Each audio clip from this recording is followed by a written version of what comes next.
All right, we got another meet recap. I did not script anything out, so we're just gonna run with it. We're gonna wing it. Um, this is for Daniel. He just competed on January 20th at a local APO meet in Utah. Um, APO is American Powerlifting Organization. I think they're a brand new federation, literally the first one in the country.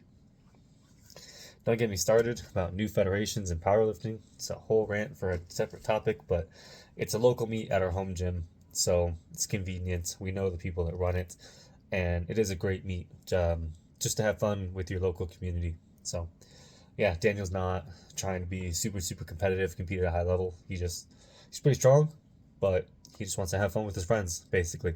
It's a lot of his motivation for lifting, so nothing wrong with that. So we can go over his training. Daniel's got not a super unique, but definitely not super standard program. He trains 5 days a week, Monday through Friday, straight, because he lives about an hour away from the gym and work. And so he goes to the gym down here where his work is. So for him to drive down on his off days is not happening. And it just makes sense for him to come to the gym every day after work. So normally I don't ever have people train 5 days straight, but in this case, that's what we got. So he squats twice, benches 3 times, and deadlifts twice. So on Monday, Wednesday, Friday, he benches. Monday, Thursday, he squats. And Tuesday, Friday, he deadlifts. So that's the way the split works out. Ends up being squat bench on Monday, deadlift on Tuesday, bench on Wednesday, squat on Thursday, and deadlift bench on Friday. Um, yeah, so that's his training split. His heavy days are in the beginning of the week. So Monday is heavy squat and bench. Tuesdays is heavy deadlift. And in the prior block to this, he did top double and then 4 sets of 6 back offs. And his secondary squat day was also a set of 4 and then sets of 6. And it went phenomenal. It was one of the best squat blocks he ever had. And he ended up doubling his 1 rep max 585. So I wanted to keep things almost exactly the same in terms of the overall workload and stimulus for this training block as the last one. So for the secondary day, from a top set of 4 to a top set of 3, from back off 6s to back off 7s. And then on the primary day, from a top double to a top single, and from 6s to 5s. So everything stays pretty much exactly the same. Same level of work. It's very similar stimulus. For deadlift, so for the last competition, he was pulling sumo twice a week, and he's a sumo deadlifter. But as you see in the videos, his squat stance is also extremely wide. So he was doing almost a sumo pattern 4 days a week. And last competition, his deadlift just didn't respond the way I wanted it to. So I gave him conventional in the off season, and it ended up going really well actually. And his primary day was going way better. So I decided to leave conventional as a secondary all the way into the competition. In the previous training block, we pushed conventional pretty hard. We actually had a top single in conventional and some back off doubles, and just to like push that strength and take advantage of that raw strength and that posterior chain strength, because his hips are really strong, but I think his hamstrings and hip extension was lacking a little bit. And conventional definitely made up for that. So he pushed conventional really hard in the block prior to this. And so I knew for this training block, pushing comp deadlift super hard, that I didn't want to push conventional super hard. So we lowered the workload in conventional. We just made it a straight 3x3, and it was relatively easy, especially compared to previous secondary days. His primary deadlift day was a top single and back off 3s. There are a lot of sumo deadlifters that respond well to a high workload and high rep work. Daniel was not really one of those, and Daniel definitely needed the practice when it came to singles, heavy singles. So he just has a lot more heavier rep work and a lot more like traditional strength work when it comes to his deadlift. His squat, as you've seen, is not like that. Squat definitely responds to that higher workload. Ironically, too, there was actually some sumo technique stuff that we were working on that even though he's only pulling sumo once a week, his technique made a lot of progress as well. And sometimes that happens. Sometimes it's common for sumo to kind of lose technique when only done once a week because it is so detailed and so technical. But it's also um, fairly common for it to do better performing it less frequently because there's also less time to overthink it and less times to practice a faulty movement pattern. So it really depends on the lifter and the psychology of the lifter in that case, which one might be more beneficial there. For bench press, his bench also responds to fairly heavy work, and I wanted a lot of quality practice from his bench press because he tends to talk a little too much and sink a little too much.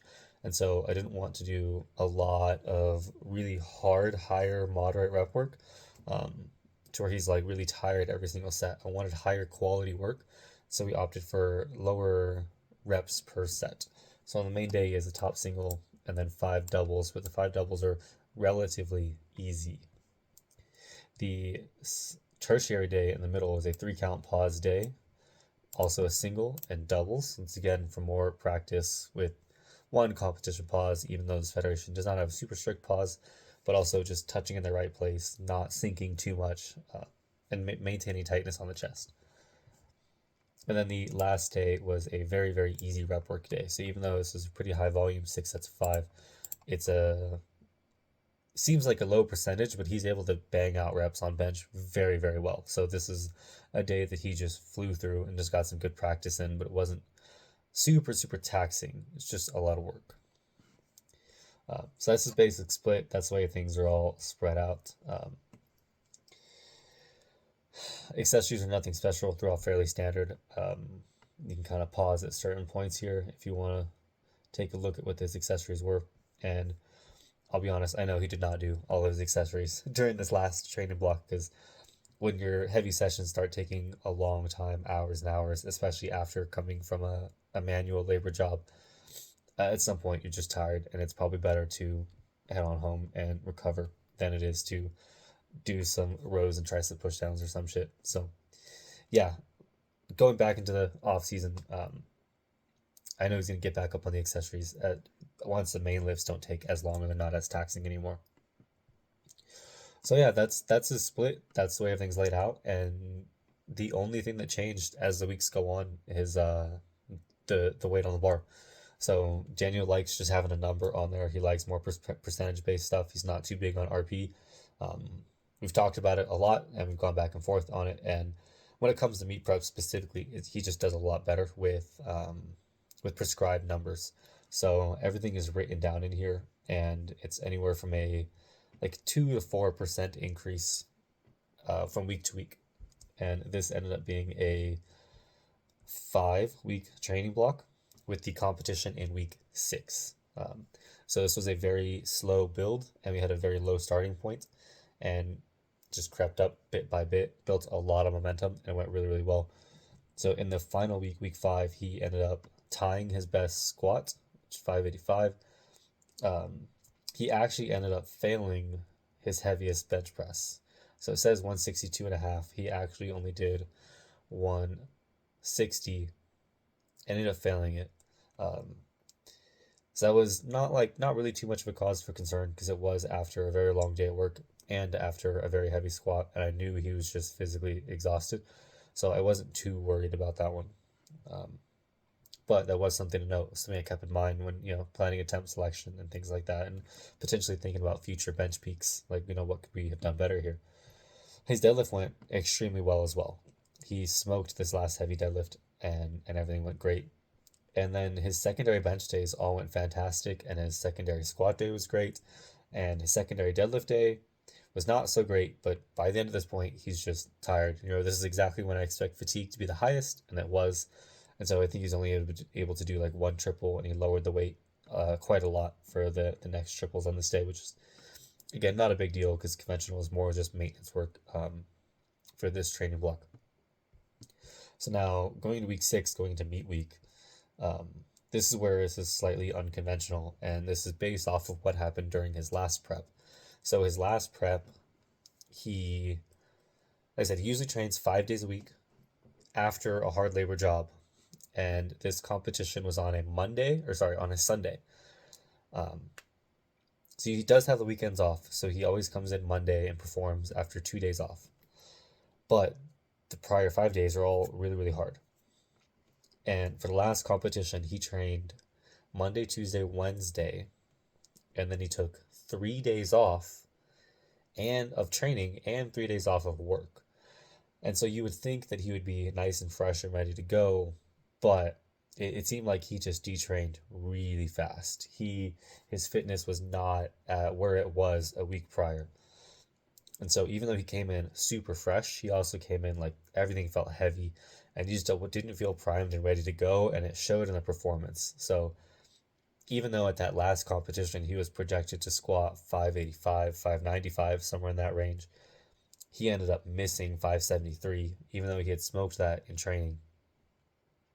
Bench didn't go that great either, and he actually dropped a 573 deadlift as well. So yeah, so it really was not a good meet. And there were a lot of other factors there too, but the bigger thing on my part was the programming, because I knew that he traditionally had 5 week training blocks and always had a really, really great week 5, despite being really tired in the beginning of week 5. And so he does well when he is primed and ready to go, even if he's a little bit more fatigued. And so that's something I really kept in mind for this like final week of prep, is that I didn't want to drop off volume too much, and I didn't want him taking days off of work, and I didn't want him sitting around doing nothing. So this competition was on a Saturday, and I ended up having him train 4 days straight, Monday through Thursday, only taking 1 day off Friday, and he didn't take any days off work. So he still worked the day before the competition as well. So this is what the taper week looks like. So he still had a single down to 88%, and then 2 sets of 2 at 75%. Pretty much the same thing on bench, just a tad bit heavier. On deadlift, the same thing, just a tad bit lighter. And then day 3 on Wednesday, instead of some doubles and a single, we just did multiple light singles on 3 count pause bench. And day 4 was a very, very light 2 sets of 5 on squat. So he kept his training split exactly the same. He did exactly the same thing that he always would do Monday through Thursday. And we kept it like in spirit with what the program had been. Squat was a triple and 3 sets of 7, so still a rep work day, a volume day. So we kept the rep work in with sets of 5. The 3 count pause day was a single and doubles, so we kept that practice with lower reps with 4 singles instead. And everything followed the same like spirit of what the programming was. It's just less work. But this is more work than he did the last prep still. And this is just enough to keep him primed and lifted, but also just enough to drop that fatigue necessary for him to perform well. So yeah, even though that seems fairly unconventional to do that much work beforehand, it ended up working perfectly. And usually that's not the case for a heavier lifter. He's a 220-pound weight lifter, and a stronger lifter is usually not the case as well. But like I said, he's just used to such a high workload all the time between having a physical manual labor job and training 5 days straight all the time, that he needed that work to stay trained. And if we dropped it off too much, he detrained extremely quickly. So something to keep in mind is that there are a lot of generalities to peaking, but everyone is still going to take some trial and error. And our first trial, unfortunately, was a fat error, but this one was a massive correction, and it came out near flawlessly. So let's get into his attempts. So I have it all written down here for squat, bench, and deadlift. And the big thing that I want to emphasize with the attempt selection is it's really about setting yourself up to hit the most realistic third attempt possible, and kind of backwards planning from your third attempt, while also meshing that into your normal warm-ups and how you're accustomed to training. So many people get too caught up in an opener and like what their opener is going to be, and not where they're going to go from there. So way too many people end up setting way too high of an opener because they know, oh, I can hit this at any day. I'm confident in this weight. But then they end up making such really really small jumps to the next attempts, and you end up just being more tired doing more than you usually do when you work up to a single, and just not really best set up to hit a maximal weight. So like let's say you want to squat 550, like you don't open at 530, right? If you're going to squat 550, your second attempt is probably going to be 520 to 530 and your opener might be 490. And people are like, "Oh, it's so low." Well, it doesn't need to be high. Your first and second are just warm-ups to your third. And so you essentially want to be making in some sense, the biggest warm-up jump that you're comfortable taking to hit that third attempt. So like let's say 550 is a plan, 550 is reasonable, and all factors in training point that you should be out there on the day. It's not just some stretch, it's not a YOLO number. 550 is a realistic end goal. So what's the biggest jump you're comfortable taking to get to 550? Maybe it's only a 20-pound jump, maybe it's a 35-pound jump, but whatever that is, that's where your second attempt is. So it's probably going to be around 520. Now, again, what's the biggest jump that you're comfortable taking to get to 520? Again, it might be a 20-pound, it might be a 30-pound, it might be a 40-pound. It's going to depend on the lifter and how they usually warm up. So you're going to open maybe 480, 490, and that's how you plan attempts. And you want to mesh that in with your normal warm-ups as much as possible. So if you're someone who maybe goes plate quarter, plate quarter, plate quarter, then maybe you go up to 5 plates, 495, and then you go 495 is your opener. So that means your warm-ups before your opener would just be up to plates. Maybe just go 1, 2, 3, 4, 5 plates usually. So you're warming up and you go 1, 2, 3, 4 plates. Opener's 5 plates. Second attempt is a quarter. Third attempt, you see what's there, or based on whatever your plan is. But you don't want to just pick like an arbitrary opener. You want to have a realistic third attempt, have a plan on how to prepare yourself best for that third attempt, and then mesh that in with your normal warm-ups as best as possible. So that's what we usually did here. Daniel usually trains, warms up just like red, red, red, red, red. So he'll do like 1 red, 2 red, 3 red, yellow, 4 red. If you're familiar with kilos, you'll get what I mean. It's essentially the same as going 1, 2, 3, 4 plates, a quarter, 5 plates. And so that's what his usual warm-ups look like. And then after 4 reds, he would throw green on, and so that's what his first attempt is. So I know that 530 for him, 240 kilos, is extremely light. I know it's extremely easy. I know he can rep this out on a good day for like 4 or 5 reps. But obviously, like I said, that's not the goal. The goal is to just best set him up to hit his second attempt. And his second attempt in this case is 260. And then his third attempt is 272, 600. And so this is the realistic goal for the third attempt going into the competition. And his heaviest lift in training was 585, and the block prior he doubled to 585. So all factors point to him being very capable of squatting 600. And so these, based on how he usually trains, are the best jumps for him to get to 500, to get to 600. Sorry. Same thing on bench. At first he thought actually his bench opener was really low, but once I explained to him, he was like, yeah, all good, right? He was just like, oh, I thought it'd be higher. But he usually doesn't make massive jumps in training for bench press, but even still, most people don't make big jumps in bench, and for some people a 10-kilo jump is a big jump. And even though, again, he can rep out 140 kilos for 5 reps pretty damn easily, but he also doesn't want to make just little 5 or 10-pound jumps, right? He usually makes like 20-ish pound jumps. And so if we're gonna make 20-pound jumps, then if we open heavy, he'll be past his max in no time, and he'll just be tiring himself out with heavy attempt selections before his third. And so, so that was the plan on his bench. 140, 150, 160. Even though he had what failed 160 in training, this is the blueprint that I laid out, thinking that when he was recovered and less trashed, that 160 would be there.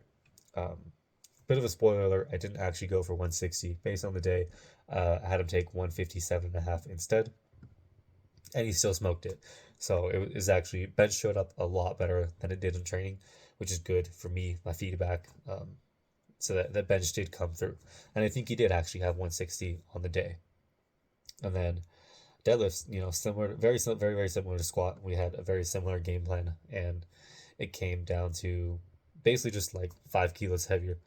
Um, and it came down to the end. I wasn't quite sure if he had the 275 in him because it had been a very long competition and a very long taxing day. Um, so I opted to just secure that 600 instead. And unfortunately, he did miss that one. But there's a couple factors as to why that might have happened, and we're going to address those as well. And so here are his attempts. This is his first attempt at 240 kilos on squat. And like I said, it was an absolute breeze, and I knew it would be, and that was the plan. So we got to 260 for his second attempt, and it actually looked a little bit rocky.